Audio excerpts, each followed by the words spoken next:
할렐루야. 새 아침 또 새 하루를 주님 앞에서 또 주님 안에서 시작하시는 모든 분들 주님의 이름으로 환영합니다. 함께 사도신경으로 신앙 고백 드리면서 주님 앞으로 나아가겠습니다.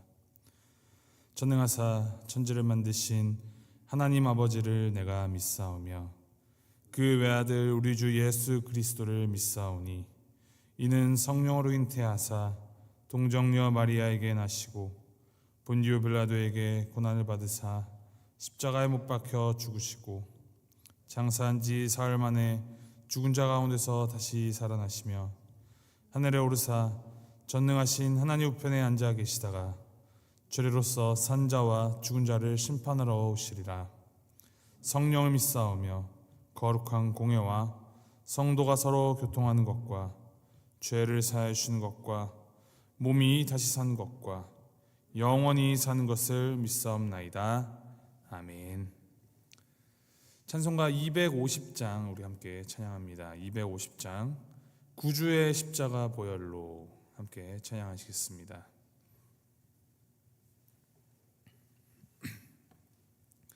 찬송가 250장 함께 찬양하시겠습니다. 구주의 십자가 보혈로 죄 씻음 받기를 원하네. 내 죄를 씻으신 주 이름 찬송합시다. 찬송합시다. 찬송합시다. 내 죄를 씻으신 주 이름 찬송합시다. 죄악을 속하여 주신 주 내 속에 들어와 계시네. 십자가 앞에서 주 이름 찬송합시다. 찬송합시다. 찬송합시다. 내 죄를 씻으신 주 이름 찬송합시다. 주 앞에 흐르는 생명수 날 씻어 정하게 하시네. 내 기쁨 정성을 다하여 찬송합시다. 찬송합시다. 찬송합시다. 내 죄를 씻으신 주 이름 찬송합시다. 내 주께 회개한 영혼은 생명수 가운데 젖었네. 흠없고 순전한 주 이름 찬송합시다. 찬송합시다. 찬송합시다. 내 죄를 씻으신 주 이름 찬송합시다.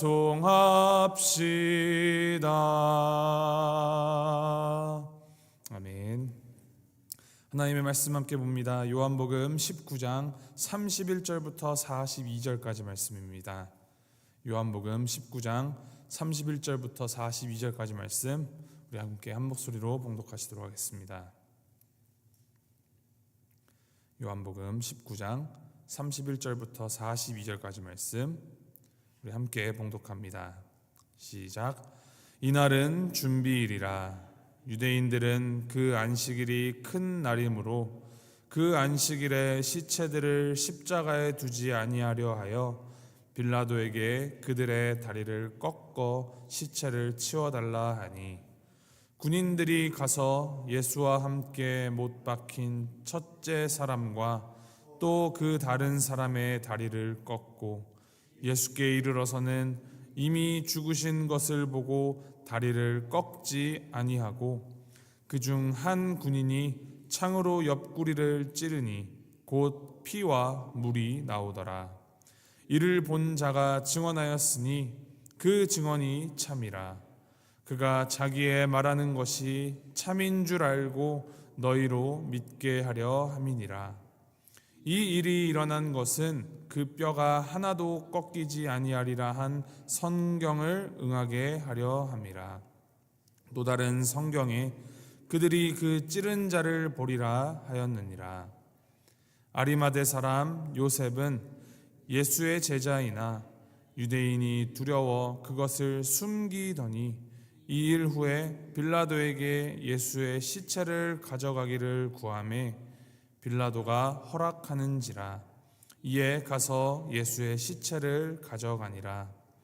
일찍이 예수께 밤에 찾아왔던 니고데모도 모략과 침향 섞은 것을 100리트라쯤 가지고 온지라. 이에 예수의 시체를 가져다가 유대인의 장례법대로 그 향품과 함께 세마포로 쌌더라. 예수께서 십자가에 못 박히신 곳에 동산이 있고 동산 안에 아직 사람을 장사한 일이 없는 새 무덤이 있는지라.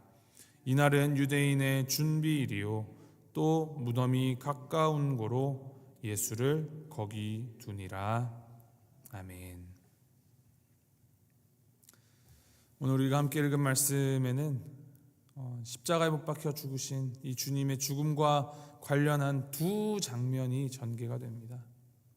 하나는 십자가에서 주님의 시신을 내리는 장면이고, 또 한 장면은 주님의 시신을 무덤에 안치하는 장면입니다.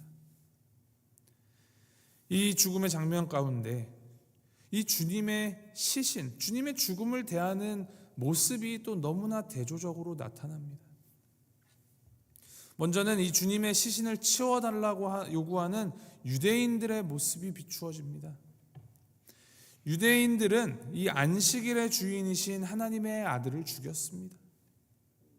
그리고서는 참 아이러니하게도 그들은 자신들의 이 안식일을 거룩하게 지키기 위하여서 빌라도에게 주님의 이 시체를 치워달라고 요구를 합니다. 그들에게 주님의 시신은 거룩한 안식일을 더럽히는 요소에 지나지 않은 것입니다. 31절 말씀에 기록합니다. 이날은 준비일이라. 유대인들은 그 안식일이 큰 날이므로 그 안식일에 시체들을 십자가에 두지 아니하려 하여 빌라도에게 그들의 다리를 꺾어 시체를 치워달라. 십자가 사형이 집행되었던 그날이 안식일의 전날이었고, 해가 지면 곧 안식일이 시작되었기 때문에 유대인들은 사형수들의 다리를 꺾어서라도 시체를 치워달라고 합니다. 더군다나 그 안식일은 유대인 최고의 명절인 유월절 기간에 포함되어 있었기 때문에 특별히 더 큰 날이었습니다. 그들에게 유월절은 구원의 의미를 깊이 묵상하는 그러한 날이 아니라 단지 마음껏 즐기며 기뻐하는 축제에 지나지 않았다라는 것입니다. 사형수의 시체 따위로 그들은 자신들의 축제를 방해받고 싶지 않았습니다. 유대인들의 관습은 그러했는데 사실 이 로마의 관습은 또 이것과는 조금 차이점이 있었습니다. 로마는 십자가 사형을 집행한 후에 이 시체를 십자가에 그대로 방치하는 것으로 사람들에게 경고의 메시지를 전했습니다. 전시 효과이죠. 황제의 말을 어기면 너네도 이렇게 될 수 있다. 당시 로마 제국의 십자가 사형이 가장 잔인한 형벌이었던 이유가 바로 여기에 있습니다. 십자가에 매달렸다고 바로 죽질 않았습니다. 기록에 따르면 십자가에 매달린 이후에 바로 사망하지 않고 최소 4일에서 길게는 7일까지도 십자가에 매달린 채로 살아 있었다라는 기록들이 있습니다. 그런데 이 십자가에 못 박혀 있는 사람을 빨리 죽게 하는 방법이 있었습니다. 그것은 다리에 뼈를 문지르는 것입니다. 다리를 꺾어버리는 것입니다. 이 십자가 형틀의 아래쪽에는 발 받침대가 있어서 못 박힌 죄수들은 이 발 받침대를 디디고 서 있을 수 있었습니다. 그런데 이때 다리를 꺾어버리면 이제 다리로 몸을 지탱하지 못하게 되고, 죄수는 매달린 상태로 밑으로 쏟아지는 자신의 이 무게, 하중을 감당할 수가 없게 되면서 이 상체의 가슴의 압박이 가중되어 질식사를 하게 된다 하였습니다. 유대인들은 자신들이 고수하던 이 모세의 율법을 지키고 6월절 안식일을 맞이하기 위하여 이 십자가에 달려있는 예수님과 죄수들을 빨리 죽여서 십자가에서 내려놓기 위해 그들의 다리를 꺾어달라고 요청하는 것입니다. 그런데 오늘 말씀에서는 전혀 뜻밖의 사실을 전하고 있습니다. 로마의 군인이 예수님 좌우에 매달려 있는 죄수들의 다리를 쳐서 꺾어 부러뜨린 후에 이제 예수님에게로 왔는데, 예수님은 이미 돌아가셔서 다리를 꺾을 필요가 없게 된 것입니다. 군인 중에 한 명이 예수님의 죽음을 확실하기 위하여서 예수님의 옆구리를 창으로 찔렀습니다. 그러자 그 찔린 옆구리에서 피와 물이 쏟아져 나왔습니다. 이를 본 자가 증언하였으니 그 증언이 참이라. 그가 자기의 말하는 것이 참인 줄 알고 너희로 믿게 하려 함이니라 라고 35절에 기록합니다. 즉 이 성경 말씀은 예수님이 십자가 위에서 기절을 하셨거나 가사 상태에 들어간 것이 아니라 확실하게 돌아가셨다라는 사실을 강조하고 있습니다. 주님은 돌아가셨습니다. 우리를 구원하시기 위하여서 6월절 어린 양으로 십자가에 못 박혀 돌아가셨습니다. 그런데 이 본문은 로마의 군인이 예수님의 뼈를 부러뜨리지 않은 이유로 36절에 성경을 응하게 하려 함이라 라고 밝힙니다. 즉 이것은 민수기에 제정된 하나님께서 주신 율법 그 말씀에 따라 6월절 제물로 드려지는 6월절 어린 양의 뼈는 하나도 꺾이면 안 된다라는 그 말씀이 그대로 성취가 된 것입니다. 뿐만 아니라 병사가 예수님의 옆구리를 창으로 찔러서 죽음을 확인한 이유 역시도 예수님께서 창으로 찔리게 될 것이다 라는 스가랴서의 그 예언의 말씀이 성취된 것으로 본문은 증거하고 있습니다. 예수님은 하나님의 말씀을 성취하신 분이었습니다. 그런데 오늘 말씀을 보면은 이 유대인들과 로마 군인에 의하여서 기록된 하나님의 말씀이 성취되고 있습니다. 이것은 하나님께서는 하나님의 역사를 하나님을 믿는 사람들만 통해서 이루시는 것이 아니라 하나님을 적대하는 무리들을 통해서도 이루어 가신다라는 사실입니다. 본문은 우리에게 아주 중요한 포인트를 보여줍니다. 유대인들은 이 모세의 율법, 즉 하나님의 말씀을 지킨다라는 미명 아래에 예수님과 죄수들의 다리뼈를 꺾으려고 하였지만 실상 이들의 행동은 하나님의 말씀을 어기는 행위였다라는 것입니다. 다시 말하면 유대인들이 하나님의 말씀을 지키려는 그 동기와 이유가 순수하지 않았다라는 것입니다. 자신의 유익을 위해, 자신의 목적을 달성하기 위한 수단으로 하나님의 말씀을 이용합니다. 그런데 결과가 어떻습니까? 그들은 그들의 뜻이 이루어졌다라고 생각을 하지만 하나님께서는 그들의 뜻대로가 아닌 하나님의 말씀이 성취되도록 역사하셨다라는 사실입니다. 그들은 그들의 뜻을 이루고 있다라고 스스로 생각하겠지만 하나님께서는 더 큰 계획으로 이 세상 가운데에서 자신들의 어떠함을 위하여 하나님을 이용하는 그들까지도 하나님의 말씀이 신실하게 성취되는 도구로 삼으신다라는 것입니다. 결국 선하신 이 주님의 말씀이 성취되도록 하나님께서 결국 역사하십니다. 주님의 죽음 앞에서 또 다른 반응을 보이는 한 사람들이 있습니다. 주님의 시신을 치워달라 이 유대인들과는 비교가 되는, 대조가 되는 대상들입니다. 그들이 아리마대 사람 요셉 그리고 니고데모입니다. 요한복음은 이 아리마대 사람 요셉에 대하여서 38절 말씀에 예수의 제자이나 유대인이 두려워 그것을 드러내지 못했다라고 증언합니다. 마태복음 말씀에 따르면 그는 상당한 거부였고 사내들인 공회원이었습니다. 고위 관직에 부자인 그는 예수님의 제자였지만 이 사실을 숨기고 살아왔습니다. 왜냐? 예수님을 적대시하는 그 무리들에게 자신이 예수님의 제자라고 하면은 자신이 속한 이 사회 가운데에서 축출될 우려가 있기 때문입니다. 자신을 철저하게 숨기고 있던 그가 예수님의 죽음 앞에서 변화합니다. 돌변합니다. 그는 예수님에게 이 사형 선고를 내리고 또 예수님을 고문한 빌라도에게 가서 예수의 시체를 가져가기를 구합니다. 그리고 그 시체를 받아 가지고 옵니다.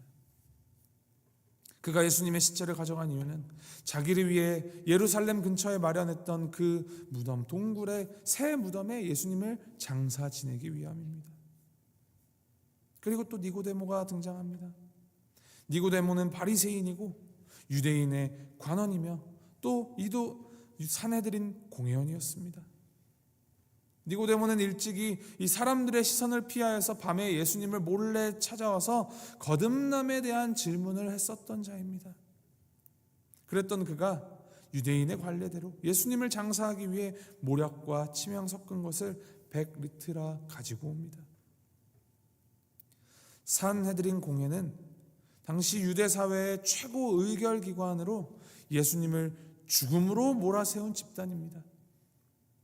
그런데 이 공회원의 신분인 두 사람이 공회의 결정에 따라 이 죽음을 당한 예수님을 정성을 다해 장례를 치루었다는 그 사실이 공회에 알려지면 이 두 사람은 사실 무사할 수가 없었습니다. 그러나 그들은 그 어떠한 주저함이나 두려움도 없이 주님의 장례를 담대하게 준비합니다. 로마 군인들에게 잡히시던 그 주님을 뒤로 한 채 뿔뿔이 흩어져 도망쳤던 예수님의 공생의 기간을 내내 따라다녔던 그 제자들의 모습과 또 다른 모습을 그들이 보여주고 있는 것입니다. 어떻게 그럴 수 있었을까요? 바로 이들은 예수님의 그 죽음을 통해 예수님의 말씀이 성취되는 그 하나님 나라라는 거대한 관심이 그들의 주요 관심이었기 때문입니다. 주님의 죽음이 무엇을 의미하는지를 깨닫는 사람만이 이 주님 안에서 담대해 줄 수 있는 것입니다. 이것을 깨닫고 붙들고 살아가는 것, 그것이 예수님의 참된 제자로 살아가는 길입니다. 예수님께서 우리에게 보여주신 사랑은 자기 목숨을 내어 사랑하는 사랑입니다. 모두가 다 떠날 때에도 기꺼이 자기 자신을 내던져서 우리를 붙잡으신 그 사랑을 우리에게 주셨습니다. 이 아리마대의 요셉과 니고데모는 이러한 사랑을 예수님으로부터 배웠고 이 예수님의 죽음에 묻은 그 진한 사랑을 닮아서 행한 것입니다. 요셉과 니고데모만 제자로 남지 않습니다. 주님께서는 오늘을 이 자리를 살아가는 우리도 주님의 제자로 살아가기를 바라시며 또 제자로 살아가라라고 부르시고 계십니다. 주님의 그 부르심을 알고 십자가 죽음 가운데서 보이신 그 주님의 부르심, 그 주님의 초청에 바르게 응답하며 주님의 제자답게 이 세상의 것이 아닌 하나님을 더 사랑하며 그 사랑으로 살아가는 우리 모두가 되기를, 우리 볼티모어 교회가 되기를 주님의 이름으로 소망하고 축복합니다. 함께 기도하시겠습니다. 우리 말씀 생각하시며 기도하실 때 진정으로 주님을 사랑하는 이 제자로 살아간다는 게 무엇인지 주님 앞에 고민하시면서 기도하시겠습니다. 오늘 하루 살아갈 때 내가 주님의 제자로서 포기할 것을 과감히 포기하게 하시고 내려놓을 것을 담대히 내려놓게 하시며 붙들어야 할 것을 확실하게 붙잡을 수 있는 주님이 주시는 지혜와 용기를 더하여 주십시오. 그것을 간구하시면서 우리 주님 앞에 기도하며 나아가겠습니다. 함께 자신의 입술로 기도합니다. 사랑해 주 하나님 아버지 감사합니다. 주님의 그 십자가 죽음 앞에서 너무나도 상이하고 너무나도 다르게 반응한 두 불의 사람을 보면서 아버지, 우리가 어떤 모습으로 어떻게 주님의 제자로 살아가는 모습이 바른 길인가 다시 한번 우리 스스로를 점검하고 아버지 들여다보게 하시니 감사합니다. 자신들의 세운 그 율법을 하나님을 이용해가면서 아버지 그 유대인들 아버지 그런 모습이 우리 가운데 있지는 않은가 다시 한번 살펴봅니다. 나의 것을 주님의 것이라고 겉으로 치장을 하고 그것을 위하여서 오히려 주님을 죽음으로 내몰기까지 한 그 유대인들의 그 그릇된 그 신앙과 그 모습이 우리가 가는지 주님 앞에 회개하며 나아갑니다. 주님이 말씀 가운데 보이신 아리마대 사람 요셉과 또 니고데모가 보였던 과감한 그 신앙의 결단이 우리 가운데 있기를 소망합니다. 주님, 우리 가운데 주님께서 주시는 그 믿음을 더욱더 더하여 주시고 우리가 주님 안에 그 믿음에 바로 서서 자기를 위하여서 자기를 아낌없이 버리신 유월절을 인양되신 그 예수님의 그 말씀을 그 예수님의 그 사랑을 우리가 더욱더 붙잡아서 그 사랑을 행하며 주님께서 그러하셨듯이 우리 또한 아버지 주님을 위하여서 우리의 것을 과감하게 내가 가지고 있는 것을 내려놓고 더 큰 하나님 나라를 취할 수 있도록 주께서 인도해 주옵소서.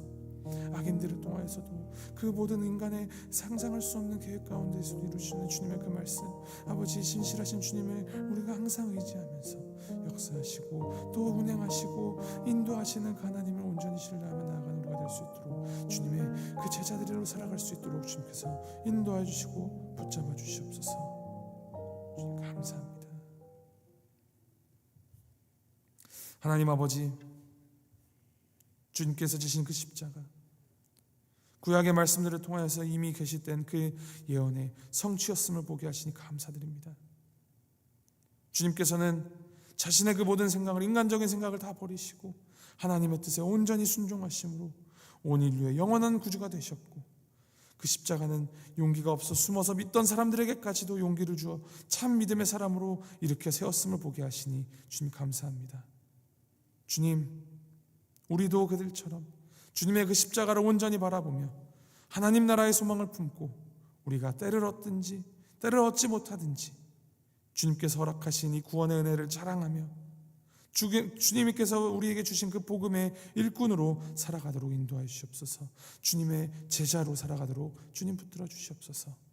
감사드리며 이 모든 말씀 우리를 구원하여 주신 우리 주 예수 그리스도의 이름으로 기도합니다. 아멘. 하늘에 계신 우리 아버지여, 이름이 거룩히 여김을 받으시오며 나라의 마옵시며 뜻이 하늘에서 이룬 것 같이 땅에서도 이루어지이다. 오늘날 우리에게 일용할 양식을 주옵시고 우리가 우리에게 죄 지은 자를 사하여 준 것 같이 우리의 죄를 사하여 주옵시고 우리를 시험에 들게 하지 마옵시고 다만 악에서 구하옵소서. 대개 나라와 권세와 영광이 아버지께 영원히 있사옵나이다. 아멘.